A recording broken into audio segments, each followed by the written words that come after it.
பலர் உயிரிழந்த நிலையில் தற்பொழுது தமிழ்நாடு முழுவதும் பாதுகாப்பு தீவிரப்படுத்தப்பட்டிருக்கிறது. தொடர்பான மேலும் விவரங்களை தருவதற்காக செய்தியாளர் ராஜேஷ் இணைப்பில் இருக்கிறார். ராஜேஷ், வணக்கம். நேற்று மாலை டெல்லியில் காரில் குண்டு வெடித்த சம்பவம் நாடு முழுவதும் அதிர்வலை ஏற்படுத்திய நிலையில் தமிழகம் முழுவதும் தற்பொழுது பாதுகாப்பு தீவிரப்படுத்தப்பட்டிருக்கிறது. என்னென்ன பாதுகாப்பு நடவடிக்கைகள் மேற்கொள்ளப்பட்டு வருகிறது? முழு விவரங்களை சொல்லுங்கள். சலோமி, வணக்கம். டெல்லி செங்கோட்டை அருகே கார் வெடித்து சிதறியதில் 9 பேர் உயிரிழந்திருக்கக்கூடிய அந்த சோகமான நிகழ்வு என்பது நேற்று நடைபெற்றது. கார் வெடித்ததில் கிட்டத்தட்ட 24 பேர் படுகாயமடைந்து மருத்துவமனையில் தீவிர சிகிச்சை பிரிவில் சிகிச்சை பெற்று வருகிறார்கள். டெல்லி கார் வெடிப்பு சம்பவத்தை தொடர்ந்து தமிழகம் முழுவதும் கண்காணிப்பு பணிகள் என்பது தீவிரப்படுத்தப்பட்டிருக்கிறது. மக்கள் அதிகம் கூடும் பகுதிகளில் போலீசார் தீவிர கண்காணிப்பு பணியில் ஈடுபட்டிருக்கிறார்கள். குறிப்பாக ரயில் நிலையம், பேருந்து நிலையங்களில் தீவிர சோதனைக்கு பின்னரே மக்கள் அனுமதிக்கப்படக்கூடிய அந்த காட்சிகளை நம்மால் பார்க்க முடிகிறது. அதே போல பிற மாநில எல்லைகளிலும் தீவிர சோதனைக்கு பின்னரே வாகனங்கள் அனுமதிக்கப்படுகின்றன. நள்ளிரவிலும் காவல்துறையினர் தொடர்ந்து தீவிர சோதனையில் ஈடுபட்டனர்.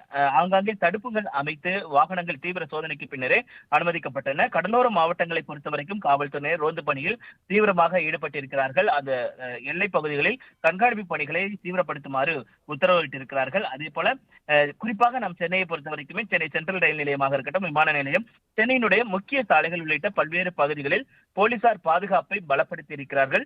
சென்னை சென்ட்ரல் ரயில் நிலையத்தை பொறுத்த வரைக்கும் அங்கு வரக்கூடிய வாகனங்கள் முழுவதும் சோதனை இட்ட பிறகு பின்னர் போலீசார் ரயில் நிலையத்தின் வளாகத்திற்குள்ளாக அனுமதிக்கின்றனர். அதே போல ரயில் நிலையத்திற்குள் வரும் பயணிகளின் உடைமைகள், ரயிலுக்காக காத்திருக்கும் பயணிகளின் உடைமைகள் மெட்டல் டிடெக்டர் கொண்டு மோப்பநாய் உதவியுடன் போலீசார் சோதனை கொள்கின்றனர். குறிப்பாக ரயில் நிலைய வளாகத்தில் மோப்பநாய் உதவியுடன் போலீசார் தொடர்ச்சியாக சோதனை மேற்கொண்டிருக்கின்றனர். இதன் தொடர்ச்சியாக சென்னையின் பிரதான சாலைகளில் தடுப்புகள் அமைத்து கூடுதல் போலீசார் பணியமர்த்தி இரவு முழுவதுமே அந்த போலீசார் தீவிர வாகன சோதனையில் ஈடுபட்டனர். தற்பொழுதும் அந்த வாகன சோதனை என்பது நீடித்து வருகிறது. இப்படியாக பல்வேறு நடவடிக்கைகள் தொடர்ச்சியாக கண்காணிப்பு பணிகளை தீவிரப்படுத்தியிருக்கிறார்கள். குறிப்பாக சென்னையை பொறுத்த வரைக்குமே கடந்த சில நாட்களாகவே முதலமைச்சர், அதே போல எதிர்க்கட்சி தலைவர் எடப்பாடி பழனிசாமி, அதே போல நடிகர் விஜய் உள்ளிட்ட பல்வேறு அரசியல் கட்சி பிரமுகர்கள், நடிகர்கள் உள்ளிட்டவர்களுடைய வீடுகளுக்கு இந்த வெடிகுண்டு மிரட்டல் என்பது தொடர்ச்சியாக வந்த வண்ணம் இருக்கிறது.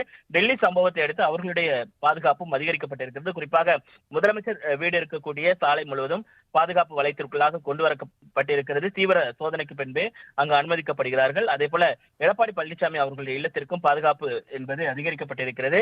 விடுமுறை இல்லாமல் காவலர்கள் பணியாற்ற வேண்டும் என்று சென்னை பெருநகர காவல் ஆணையர் அருண் அவர்கள் உத்தரவிட்டிருக்கிறார்கள். சலோமி,